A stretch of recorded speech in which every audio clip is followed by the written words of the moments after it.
We also have a special guest here today, Daniel from Scroll. Yeah, a little cameo appearance. I was gonna just try to act like I was Tina, but whatever works. Yeah, you could. Yeah, I think you could do a fair impression. Hi everyone, I'm David Phelps. I am not a Devrel. I am a founder of a project called Joke Race, where we build on-chain contests that are really used for customer acquisition and retention, which means my job is talking to Devrels all day, because they're really, I think, the people in the ecosystem who do the acquiring and retention of our users who are devs. So I'd love to talk about that a bit. And I think, like, to start, I guess an open kind of question I have is, like, what is the responsibility of getting people into this space? Versus, like, what is the responsibility of getting people who are already in the space into your specific project, and how do you think about that? I can start. So when it comes to getting people into the space, you have to think about it from their developer persona. Like, are they coming from the gaming sector? Are they coming from the Web2 sector? And then for each one of them, you have a different strategy for, like, onboarding them into your specific platform. But for people already in the space who understand those technical complexity that come with Web3, you definitely have a different strategy for the developer journey for Web3 people. So it actually depends on the developer persona that you're targeting. So for Celestia? I mean, we're modular. We go for everyone, right? But, like, there are priorities, obviously. Interoperable, yeah. Yeah, I mean, it depends on what is the priority. So right now, we really like EVM developers because EVM is the biggest developer market for Web3.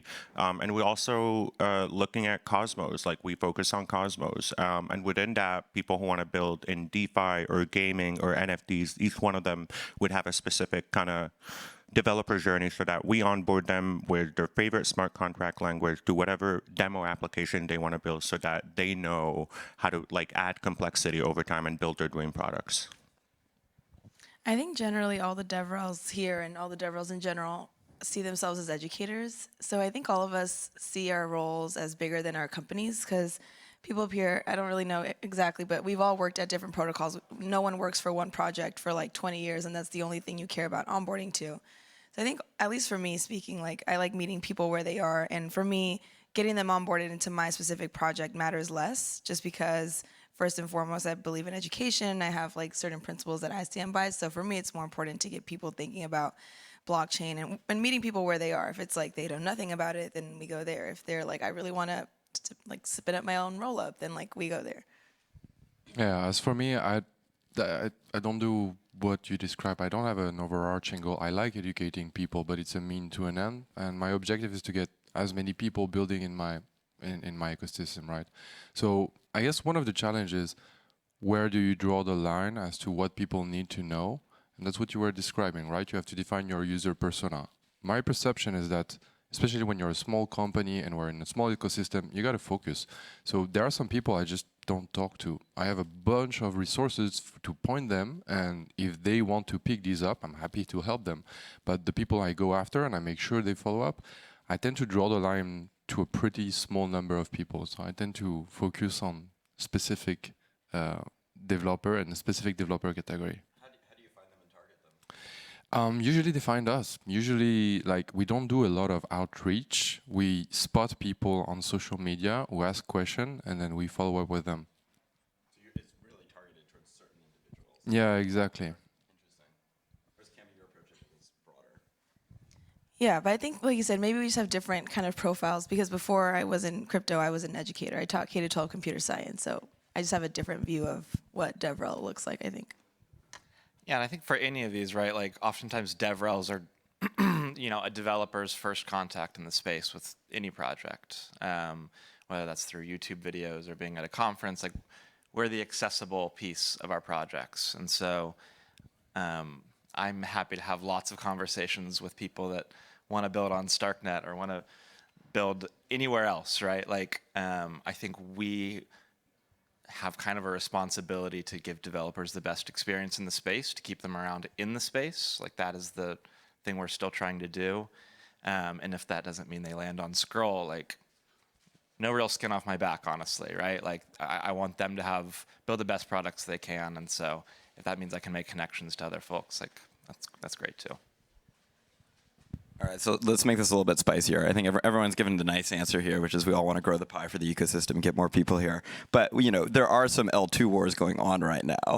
Really? And so I'm especially curious. We have two great, L2, if we can call it, if we even use that term anymore, Devrels here. And there's been certain battles between, let's say, Scroll versus Polygon. I think has been, it's like the WWE for modular people. To follow on Twitter. So I am also curious, how do you think about, differentiation with competitors? Henri, you probably have an, easy answer for this one with Cairo, which we'll come back to, but how, to what degree are you really competing with, others who have very similar tech, but maybe different ideologies or different communities, and different values and to what degree does that play a role in your work? And Daniel, I'd love to start with you on this one. Yeah, I think you named out a lot of the things that are differentiators, right? Like maybe at the tech level, if I'm not talking to someone that's interested in protocol level research stuff, they might not be too interested in the difference between ZK EVM backends and zero knowledge proofs, right? And so there's no reason to really get into some of those details if we think that, so I view Devrel as a social practice, not just a technological education thing, which education is social too. But at that level, I think you can let how you interact with devs, how you engage them, how you see and try to meet their needs be a differentiator, right? And other teams do great Devrel, and it's great to look at them and be like, they're supporting their developers better than we are. What are we doing wrong here? What can we steal from them to better support devs? But I don't know. Maybe that's too nice of an answer. But yeah. What is the differentiator for you? I mean, those are the categories of differentiation. But what's the specific differentiator? This is just a shell. Yeah, I guess it is. But there's another aspect too, where it's the background context being obviously the Polygon folks are brilliant, right? And the worst engineer at ZK EVM is a far better dev than I am, right? So I think I can talk about what drew me to Scroll, which is this kind of really true intention of being community first and trying to engage with individuals and less of a transactional relationship with the people that are maybe building on us, right? And maybe that just kind of comes back to my interests personally, but I think we're all trying to solve a really hard question, which is if we're sticking to certain crypto ethos, at least that I believe in, is that we're trying to solve multi-million-dollar engineering things. That's the human capital that it takes to have this happen, which brings in VCs in the world. If there's VCs in the audience, I love you. But we also don't want corporate capture of these protocols and the technology that we're building, right? And so doing our best to make it clear and to make sure that there's pathways that say as we're building scaling solutions for Ethereum, we have to scale the technology, but we also have to scale the community and the ethos and the things that actually make it special, or else we'll lose Ethereum before we end up getting these billion users, right? So. The way I approach differentiation when people be like, okay, so why should I build on Celestia over Ethereum because of 4844 or Polygon Avail or Eigenlayer? And one of the biggest differentiators that actually drew me in was that we don't have an execution environment, and that's so liberating. We don't really care what people's execution environments are. So if you're coming from the EVM world, you can build a rollup on top of Celestia. If you're coming from the Solana world, you can also build a rollup on top of Celestia. Compared to any what you would call competitors, which I don't really call competitors, but they're all attached to one execution environment, which is the EVM, and they're very limited in the kind of market share they can capture in developer space. Whereas because we're actually more we don't have an execution environment, that for me was the biggest differentiator. Any kind of L1 that comes out right now with a unique execution environment, the way I see them is, oh, that's a cool new roll-up on top of Celestia. So that's how I approach it.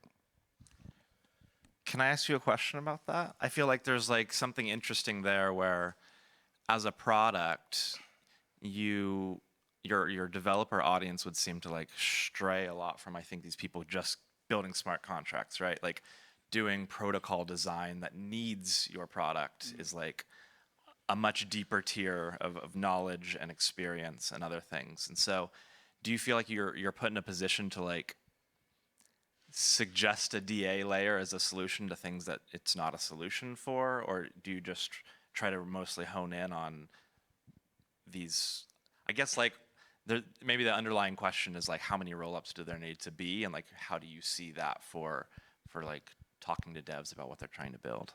Yeah, so the challenge there has been like initially coming into Celestia, like my assumption was like, the whole thing about it was deploy a rollup as easy as deploying a smart contract. But to capture most devs in the smart contract space, they're like, they come with their smart contract code. They're so excited, oh, modularity and stuff. And then they go to the docs, and the first thing they got to do is run a node and then deploy a rollup. And they're like, wait a second. I just want to deploy my smart contracts and play around with things, right? So that was initially an interesting challenge to try to address because you want to capture two different types of persona that emerged as a property of modular ecosystem. One is those smart contract developers, and then there's a new category called that I'm calling roll-up developers. And the roll-up devs are what I would consider a merge between the application smart contract devs on the upper layer and core devs on the bottom layer, because it allows you to mix strengths from like deploying a rollup and then deploying a smart contract on it. But it was a gap in the beginning, and how I addressed it was we deploy testnet. Like, so I have a big testnet-driven development strategy for onboarding developers, so that the first thing if they're interested in an EVM, we provide them a testnet first, so they can deploy their smart contract. They're like, okay, I'm playing around with it, and then take them into the rollup if they're interested to deploy a rollup, which should be like a few lines of code for them. That's actually a good story because I remember like 6 months ago or something, I was helping the ETH Denver team organize like a pre-ETH Denver workshop series. And they were like, we specifically want to get like people who were maybe thinking about hacking for the first time, like pulled all the way in. So let's do some really easy beginner workshops for something that they can come to ETH Denver and do and feel proud of. Like, yes, I did this one thing for the first time. And I remembered that was kind of one of my worries when Josh, my friend at Celestia, was like, can we do a Celestia one? And I was like, well, these are people who like maybe have never coded before, like have never done anything in crypto coding before. So I don't know if they're going to be able to like deploy their own rollup. I don't know if that makes sense. And Josh was like, no, like it's going to be easy. And I was like, I don't know. Like there are people who don't even know like how to set the Solidity version of like in the compiler. And we ended up doing it, and they ended up finding a way to like address it. But I do remember at one point in Celestia, that was something that I was worried about, is like, how do you capture the vast majority of developers when the vast majority of developers are not protocol developers, but rather app developers? So it's good to see how you guys have solved for that in the last couple of months. Yeah. Like the answer, testnets. Like for every new architecture that you want to build, like let's say it's an emerging market kind of EVM testnet, kind of L1 that wants to become an L2 on top of Ethereum stuff. You can build an architecture for that. We have a thing called the quantum gravity bridge, where it allows you to roll up to settle on Ethereum or any other settlement layer, but take data from Celestia. So for the application dev, they'll be like, okay, that allows me to have an optimism rollup that is scalable for my application, but I don't know if I'm confident enough in running that rollup on in a test environment. So you provide them a testnet for that architecture for them to see the benefits of scalability. Others might want to do a sovereign rollup, which is what we call that allows them not like to pay a fee to the share, to the settlement layer and stuff. They become sovereign in that sense, and people might be interested in that and see what that architecture is like. We provide them a testnet for that. So for any kind of specific architecture, we just give them an RPC endpoint and a faucet. They don't have to really understand how it got deployed, but it allows them to deploy the application and see how easy it is, and then it takes them to that next step after, which is deploy their own node. Frankly, I mean, I'm very biased about like nodes and stuff. I love running a node. I think everyone should be running a node, even a light node, or it doesn't matter if it's Celestia or Ethereum or any kind of protocol. Running a node should be really straightforward, and I think like everyone who's a developer should do that. But also, you don't have to maintain one because that's like infrastructure level stuff. So as a dev, it's nice to have something like Infura or something else that actually improves your developer experience. But even though that's available, just for like to practice, you should be running a node just to practice. Just practice for the end of the world, like when we all have to run our own nodes.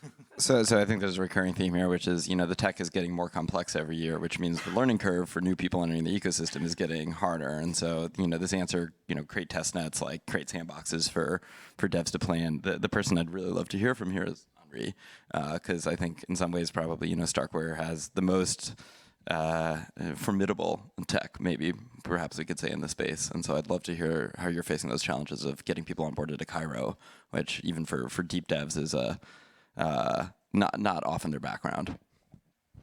Yeah, I mean, I agree with you. We do have interesting tech, but there are really interesting stuff everywhere, and there's a lot of stuff I don't know about. Like, so just we don't have the greatest tech. We have great tech. Everyone has a lot of us. Formidable.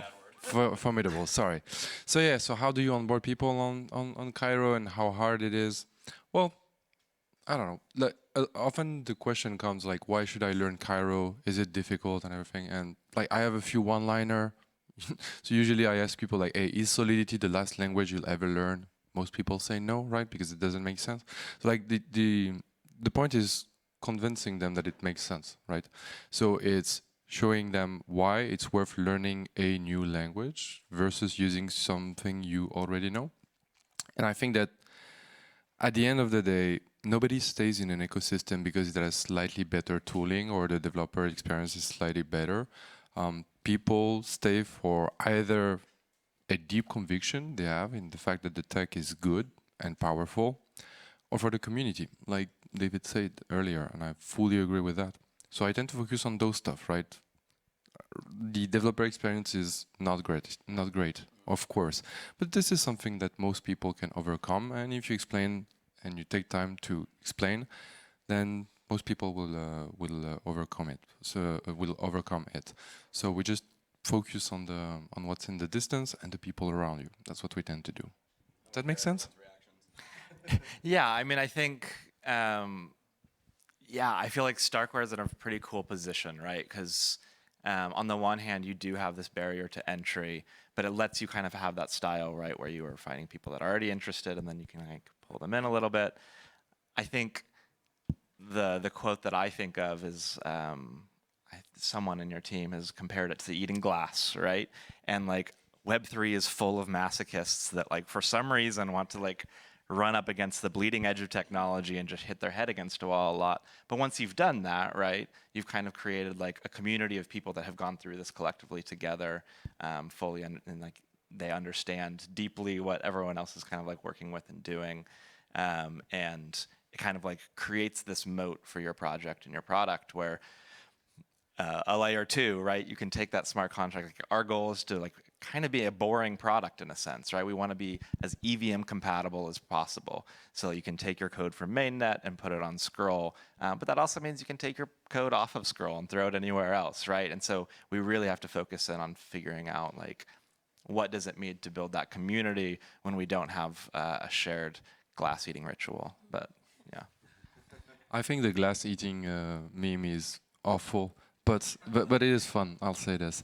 And we're at an interesting point now because the dev experience and the user experience is getting much better. So we're going to have to switch a little bit the way it works. And I'm really curious to see how we're going to get the community who are like super tight, 8 class together, how they get familiar and nice with people who are not, and who are not in the club yet, and who won't have to smash their head against the wall. I think I maybe had a similar experience from my time at Fuel because we also had a a programming language that we created and we're trying to onboard people to. And what I found was kind of the same thing as you, is that people were masochists, and they're like, there's barely any documentation. We have like a new release every day, so my code breaks like every other day. The tooling changes every day, like my commands from yesterday don't work. But they were into it, and they were in the forum helping other people answer these questions. Like they kind of became advocates for the community, for other developers. And I always tell people, they're like, oh, is it going to be hard to learn a new language? Like, am I going to be able to pick this up? And I'm like, I think all the developers, I always tell them, like, what's the first language you ever learned? They're like Python or JavaScript or whatever. And then I compare it to Solidity. I'm like, how different is it really? They're like, it's not that different, like just different syntax, but everything is pretty much the same. And that kind of helps them get to a place where it's like, the language itself really isn't the problem. And I think Cairo is probably the same thing. Like the language itself really isn't that hard to learn. It's really not that different. All of the mental models for how to program are the same. You just have to look up, is it a colon, is it a semicolon, is it a comma? And like that isn't that hard. You just look it up. But the real thing is like, why are people coming in at Fuel? I think it was like we were building a different VM, and that was something really interesting to developers who were trying to look beyond the EVM. So less about the language. I see a lot of mistakes people make when it comes to languages. They look at, oh, we're designing this really, really good language that's going to replace Solidity or something like that. And that's valid. But the thing is, the best language never wins in terms of adoption. It's always what people are most interested in. Solidity is notorious for not being that great, but it still has the largest adoption. Like Sway versus Cosmwasm, for example, both are Rust-based. Cosmwasm is inferior to Sway, but yet Cosmwasm dominates the Cosmos community. Nobody's like saying, like, you know, all the things about the features added in Sway are much better than in Cosmwasm, and yet Cosmwasm dominates. And even though it has those things, so it's always like the way I see it. I don't see, oh, Python is better than JavaScript. Solidity is like Sway is better than Solidity. I see where's the market share, and I'll just go for that because I'm not going to be there to improve the programming language. I'm just going to go for the developers that are interested in the ones that have the largest programming language adoption. Yeah, this is interesting. I mean, something I think a lot about with community building is that there's almost a trade-off between acquisition and retention. You know, if like users are very easy to acquire, they're often very hard to retain. Because if they were easy for you to acquire, they're going to be easy for someone else to acquire as well. I think Daniel, this is what you're getting at with the broken glass, right? It's like it's very, very hard to acquire devs to your ecosystem. Once they're in, they are going to stay, right? So hard acquisition often leads to like really good retention. And I think that there's almost a trade-off here, right? Because it's like there are things we want network effects for, like languages. For languages, you want as many people as possible using that because that's what's going to dominate, right? You want if Cosmwasm Solidity like take over, it doesn't matter what else comes along if they're dominant in that position. On the other hand, like within your own project, like StarkNet, you might not want to get as many people involved as possible. You might just want to get the really, really good ones, right? And so there's different goals at play here, right? Between like, you know, trying to scale a language versus trying to scale a company. And I'm just curious how you guys think about retention here and, you know, of users too. So when we talk about acquisition versus retention, we're looking at a sales funnel, right? Correct. Right. But in Devrel, you can't look at it as a sales funnel. You have to look at it as a cycle. Like it's more like a cycle that the developer journey has to be a continuous cycle. So on the acquisition part, this is what we call like, you know, developer marketing. Like how do you get them to notice you? Like whether it's a hackathon that they see, oh, like your protocol building a hackathon, there's a conference, like a Twitter post, a blog post and stuff that gets their interest so that they go to your documentation. And then there's like 5 stages of that journey and stuff, but like basically by the time that there's a retention, at the retention model, you're basically like you know them so well, you know what they're looking for, they helped improve your product with feedback and stuff, and you're just thinking about developer success. How do we give them a grant and stuff? Because they're like, they went through all of that journey and stuff, and when they go get a grant or they maybe get an investment to start their startup with that new application they built on your protocol, that actually continues the cycle because you can use that success story to pull in new dev back to the acquisition model. So it's actually more of a cycle because keep in mind, we're not selling anything that requires you to like buy something and then like you sell it. It's actually open source code, right? So it's much harder to quantify it from a sales point of view rather than from like contributions and like project being built on top of that protocol. I mean, it almost sounds like we're building like religions in a way, right? Where it's like you wanna draw somebody in so that they will then draw more people in as well. Like Yeah. that's your point here. Yeah. Is crypto an MLM? Is crypto an MLM? Yeah, it's an Tell the MLM. Yeah. There's this thing that I use called the orbit model that's used to describe like how we grow communities. And I learned about it like sometime last year actually while I was working in crypto. And it kind of describes what Yas says, where it's not about like how long do they stay in and then when do they leave and how much money did it take to acquire them or how much time, but rather a way of looking at it as like orbits, where there's an outer orbit where there are people who like are aware of you but don't really care, are not involved. There's people who are observers. These are the observers. And there are people who participate somehow. They like your tweets, or they want to show up to your thing. They want to show up to your side event. And then there's people that are building on you. And then finally there's like the core team. There's like people who are diehards, people who are like the advocates or whatever program you have who like fall into that category. So instead of looking at it as like acquiring and retention, it's like, where are they in that map? And for a lot of people, it's like a Venn diagram of all the different ecosystems. We're all observers to most ecosystems. We tend to be like participants in a few, and then we're like the core of one or two. So, right, it's not like winner takes all, some like zero sum, but rather how can you get the most people as close to your inner circle as possible? Yeah, and your strategy with that orbit model is basically for every orbit level, you're trying to you're trying to think of a strategy to pull them to the next orbit level until they get to become fanatics. Like that's like the closest orbit to the core devs. These people are like your diehard fan. They see your core devs as superstars and rock stars. You see a lot in the past, especially with Ethereum. Like if you go to any Ethereum hackathon, a lot of these hackers, when they see a core dev from the EF or like from the EIP process, they look up to them. So it's like, they're like, they read about them, they see them on Twitter, they see them on the calls and stuff. So these are your superstars. And, having those fanatics at that close level, there's a lot of strategy you can do for, keeping them in that orbit, like, inviting them to dinner or like, special limited edition swag or like hanging out with your core devs and stuff, compared to people at the farthest orbit where might have signed up to a newsletter and you're just sending them updates until something piques their interest that they go into your community and find out more. I kind of like thinking about it in terms of acquisition and retention. The orbit model, I hadn't heard about it, but it sounds interesting. But in terms of acquisition and retention, I feel like it's not exclusively a sales thing, right? I mean, it's about how you get people interested and do they stick around? They can go somewhere else, but I don't know. I feel like it makes sense. And on my end, should Devrel focus on acquisition versus retention? I think you should be aware of both. Because doing acquisition without retention makes no sense, and you can't do retention if you don't have acquisition, right? And from my perspective, what really impacts this is mostly like the maturity of your product. If the product is really hard to use, you have to focus on retention a lot. And you mentioned this earlier, right? And retention, we do a lot of retention through community stuff, like you mentioned, because that's what makes people stick around, in my experience. And as far as acquisition go, we do a little bit of that, but it's not where we spend most of our focus. Now, we're, again, in a fun place where this is going to change in the next few weeks. I'm super curious to see how this is going to go. But how do you quantify it? I don't try to quantify it. I don't try to quantify it and put numbers on. Because you mentioned community for the retention part, but in fact, community should be for both. Like with community, you get acquisition, and with community, you get retention. I mean, you can use community for everything, and we try to scale through the community. Everything we do, like at the end of the day, we don't want to be a central hub where everything goes through us. We want to empower the community to grow itself, right? All right, and to a certain extent, this goes for tech, infrastructure, but also for this kind of stuff. So, I mean, we use community for retention, but also for acquisition.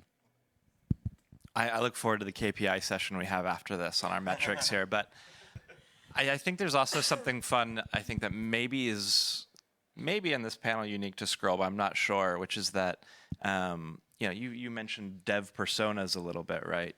But like more and more at Scroll, I've been trying to like evangelize internally that it's hard to call our devs a singular community, right? Like we really have to start thinking about the devs that are building on our platform and consuming Scroll as a product versus the devs that we want building Scroll, right? Like we want people contributing to our core protocol. We want people contributing to our ZK circuits and building interesting things on the edges of the ecosystem that blur the line between like core code and the stuff that ends up living on an EVM, right?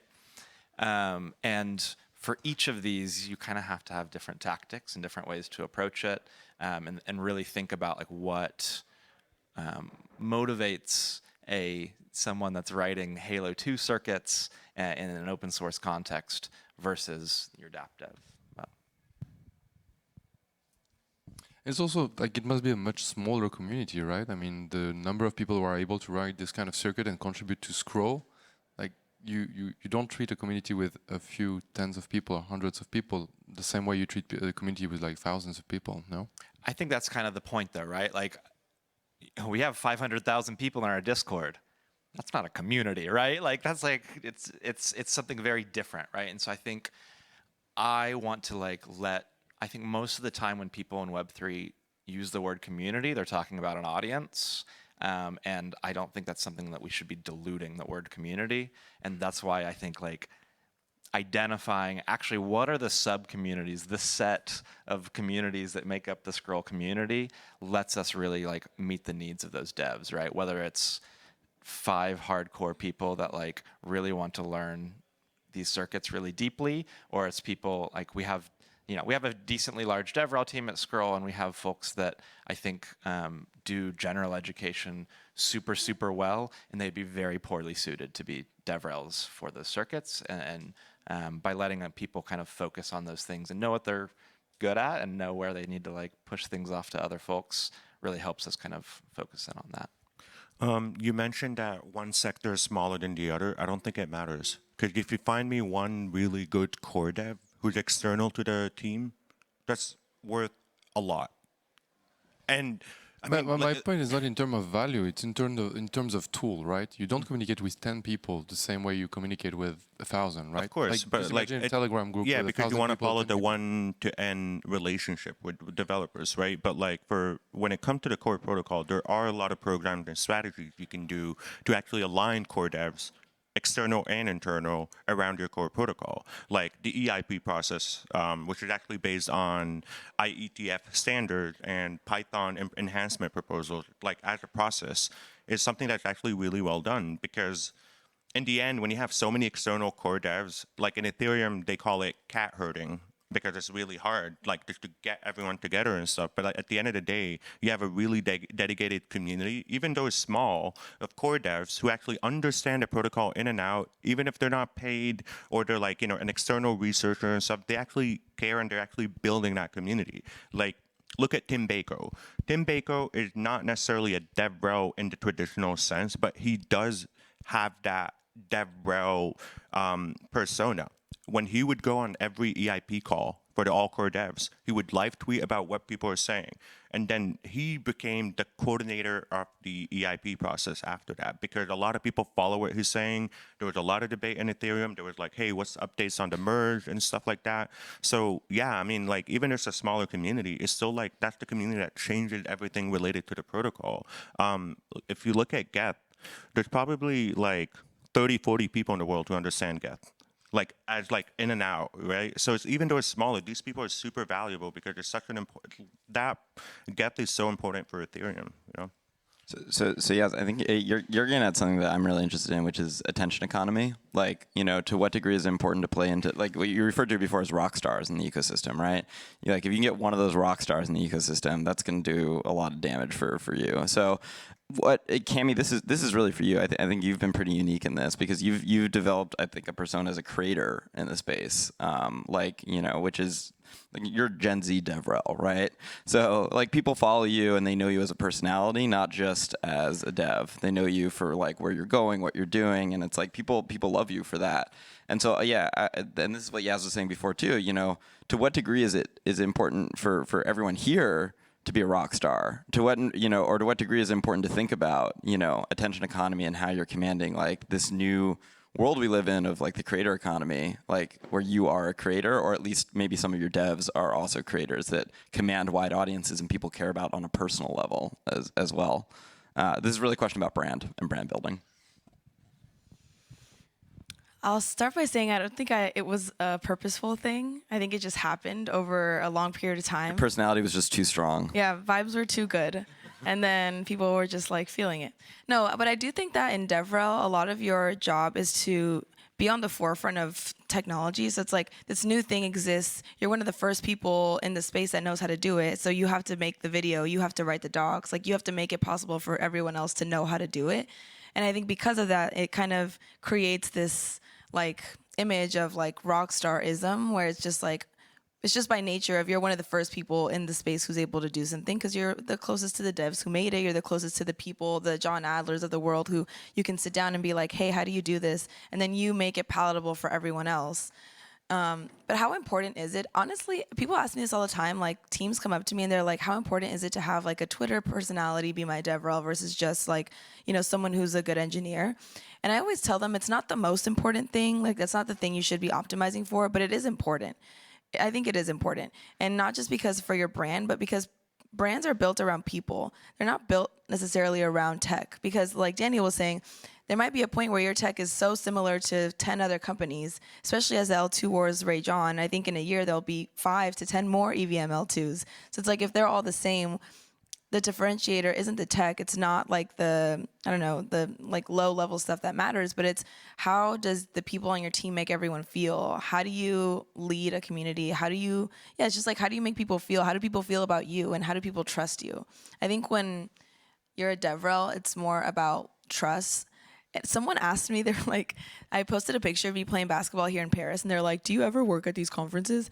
And then I replied, I was like, DevRel is a long game. As a joke, but it's true, because it's not about like me trying to sell you whatever project I'm working on right this instant, and like you have to use it today, but it's a relationship that gets built over many months and sometimes many years, and it's something that in a year and 2 years, when I'm working on something, people are gonna be like, oh, I trust what she's working on, because over the last 2 years, I've seen her be like XYZ adjectives, and now I have trust in this person, and that's how brands are built, I think. Yeah, I mean, this feels like a huge shift that we're seeing across all of culture, which is that, you know, brands are now a reflection of the people who work for them rather than people being a reflection of the brands they work for. And yeah, I'd be curious how everyone else is thinking about this question of how important is it to be a Twitter personality? My strategy has always been to make the core dev the rock star. So I tried as much as possible to create that culture in Ethereum that allows for core devs to actually become more visible and stuff. Now, it's kind of tricky because core dev, they don't necessarily want to be very public facing and stuff. And they don't have to be, right? But like people should know who the core devs are. So I focus more on actually making the core devs on my team more visible, and there's a lot of ways that we're planning to do that and stuff, because I want like, you know, like an element of trust in who is building this protocol and how, like who they are and stuff, and to follow the, you know, what, you know, kind of features we want to implement, the trade-offs and stuff. When it comes to me personally, I mean, I've been in the space for 6-7 years. I don't really care about building a Twitter persona. I think it's important for a lot of people, but for me, I'm not tweeting that much. I tweet maybe like, you know, spicy takes every now and then, right? But it's not my way of trying to pull in people to the space. I'd rather utilize more like the you know, like the protocol's Twitter account for that kind of stuff. For me, it's, yeah, I think that's more for like the personal brand, and personal brand is super important. But I think like getting people into that space doesn't only have to come from your Twitter account. It can come from different Twitter accounts, and that can, you know, be utilized more. Yeah, I wish I lived in a world where personal brand was a phrase that didn't exist, but it does. I think core tenets of DevRel, like values that you just have to have, are accessibility and empathy, right? And I think the Twitter thing can be a double-edged sword, where one, if people feel like they kind of like know you and they can kind of know your personality, it makes them feel very like free to come up to you and start a conversation and tell you about what they're building and ask you questions, and kind of breaks down that barrier. So for accessibility, it's incredible, right? But I think also if your persona and brand pushes too far from like letting you actually be real and empathetic to needs, and people come and like start seeing falsity there, that can be an issue as well, because I think what it can do is, as a Devrel, it can put you to have transactional relationships as opposed to ones that are like more long-lived and more, I don't know, actually worrying about people as opposed to the transaction. So does personality matter? I'm not very good at it, so I'll say no. No, but joke aside, I don't, I'm kind of like you, Yaz. I don't like that much making things about me. I also, but I see the power of this, and it does. People follow people, so you need people leading the pack. And then again, I think my approach would be slightly like the same as you. Shine light on people who can lead other people. I would tend to shine light on people in the community, people who have interesting life stories, people who are doing inspiring stuff, people who are accessible, and trying to, instead of like being the light in the dark that leads people, being the catalyzer that makes various lights shine, and if possible, ideally outside the core team and outside the lead developer, because it helps with decentralization and it helps multiply viewpoints. All right, well, this is all the time we have. I just want to say everyone's being modest on the stage, but these actually are 4 rock stars of the ecosystem, so big round of applause for everyone here.